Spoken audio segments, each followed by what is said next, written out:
বেশ কিছু বছর আগে আমরা সিমলা কুলু মানালি বেড়াতে গেছিলাম।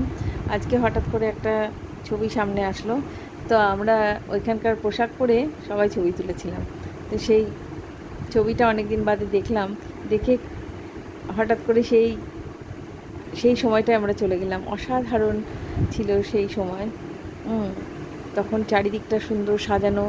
এখন তো অনেকটাই ক্ষয়ক্ষতি হয়ে গেছে বন্যার ফলে, কিন্তু সেই সময়টা এত সুন্দর ছিল। চারিদিকে একদম পাহাড় ঘেরার খুব সুন্দর একটা পাহাড়ি সিমলা কুলু মানালি। আমরা রোটাং পাসও গেছিলাম, প্রচুর বরফ পেয়েছিলাম। একটা গান মনে পড়লো, ভূপেন হাজারিকার একটা গান, ও পাহাড়ি মেয়ে গো, ও পাহাড়ি মেয়ে গো, আধার কালো শাড়ি দিয়ে দেহ ঢাকি।